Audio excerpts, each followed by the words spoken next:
2025ஆம் ஆண்டு தரமைந்து புலமைப்பரிசில் பரீட்சை செய்ய உள்ள மாணவர்களில் லீசா எனும் மாணவி தொடர்ச்சியாக அதிக வினாக்களுக்கு, அதாவது ஓரளவு கடினம் போல் தோன்றுகின்ற வினாக்களுக்கு மிக இலகு வழியில் விளக்கத்தோடு சேர்ந்து விடையளிக்கும் பாங்கு விடைகாண் விளக்கம் வழங்குகின்றார். கேட்போம்.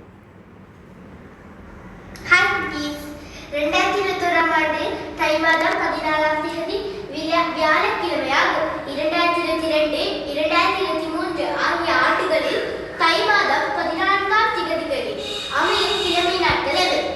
இப்பொழுது நாங்கள் சில கூற்றுகள் தந்துள்ளனர். இப்பொழுது லீப் வருடம் சாதாரண வருடம் என்றால் என்னென்று காண்போம். முதலாவதாக நாங்கள் லீப் வருடம் என்றால் என்னென்று காண்போம். லீப் வருடம் வந்து 4 வருடங்களுக்கு ஒரு முறை வரும். அடுத்தது இப்ப நான் குறித்த ஒரு ஆண்டு 4ஆம் வகுப்புல 0 மீதி வந்தால் அது லீப் வருடம். அடுத்தது சாதாரண வருடம் என்றால் என்னன்னு பார்க்க போகிறோம். சாதாரண வருடம்னா குறித்த ஒரு வருடத்தை 0 மீதி அந்த 4ஆம் வகுக்கும் போது 0 மீதி வரப்போறார். அதாவது ஒரு மீதி வரலாம், 2 மீதி வரலாம், 3 மீதி வரலாம். அப்பொழுது அதான் சாதாரண வருடம். அடுத்தது வினாவில் குறிப்பிடப்பட்டுள்ள ஆண்டுகள் 2021ஆம் ஆண்டு, 2022, 2023. இந்த மூன்று ஆண்டுகளும் சாதாரண வருடமா அல்லது லீப் வருடமா என்று நாங்கள் காண்போம். 2021ஆம் ஆண்டை 4ஆம் வகுக்கும் போது ஒரு மீதி வரும். அப்பொழுது அது சாதாரண வருடம். 2022ஐ 4ஆம் வகுக்கும் போது 2 மீதி வரும். அப்ப அதுவும் சாதாரண வருடம். 2023ஐ 4ஆம் வகுக்கும் போது 3 மீதி வரும். அப்ப அதுவும் சாதாரண வருடம்.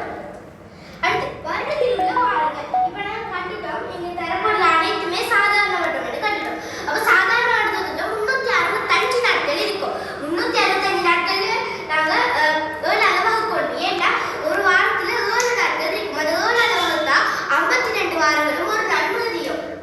அடுத்து ஒரு சாதாரண வருடத்தில் குறித்த ஒரு மாதத்தில் ஒரு குறிப்பிடப்பட்ட திகதிக்கும் அதற்கடுத்த வருடத்தின் அதே மாதத்தில் அதே திகதியில் அமையும் கிழமை நாளுக்கு முந்தைய வருடத்தின் அதற்கடுத்த கிழமை நாள் முந்தைய வருடத்தின் அதற்கடுத்த நாளாகும். இப்ப நாங்க 2021ஆம் ஆண்டு ஏப்ரல் மாதம் 1ஆம் தேதி வியாழக்கிழமை எடுத்தோம்னா 2022ஆம் ஆண்டு ஏப்ரல் மாதம் 1ஆம் தேதி வெள்ளிக்கிழமையாக அமையும். ஏனால் இங்க தன்மைக்கு கிழமை நாளுக்கு முந்தைய வருடத்தில் அதற்கடுத்த நாளாகும். அப்ப வியாழக்கிழமைனா அதுக்கடுத்த நாள் வெள்ளிக்கிழமையாக அமையும். அப்ப இங்க கேட்டிக்கு இங்க அடுத்த கூற்று தான் இருக்கு. இப்ப 2021 தரப்படுறதுல நான் வச்ச ஒரு கூற்று தான் இருக்கு. 2021 தை 14 வியாழக்கிழமை, 2022 தை 14 வெள்ளி. ஏன்னா அதுக்கு அடுத்த நாட்கள் வெள்ளி. இந்த வியாழன் 2021 தை வியாழனிலிருந்து 2022 14 தை 14 வெள்ளி வரைக்கும் 366 நாட்கள்.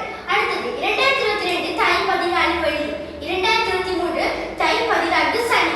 அப்ப இந்த 2022 தை 14 வெள்ளியிலிருந்து 2023 தை 14 சனி வரைக்கும் 366 நாட்கள் இருக்கும். இப்ப நாங்க கண்டுட்டோம் 2022 14 வெள்ளிக்கிழமையா இருக்கும், தை 14 வெள்ளிக்கிழமையா இருக்கும், 2023 தை 14 சனிக்கிழமையாக இருக்கும். கேட்டிக்காக 2021ஆம் ஆண்டு தை மாதம் 14ஆம் தேதி வியாழக்கிழமையாகும். 2022, 2023 ஆகிய ஆண்டுகளில் தை மாதம் 14ஆம் தேதிகளை அமையும் நாட்களே. இப்ப நாங்க 2022 போட்டா வெள்ளிக்கிழமை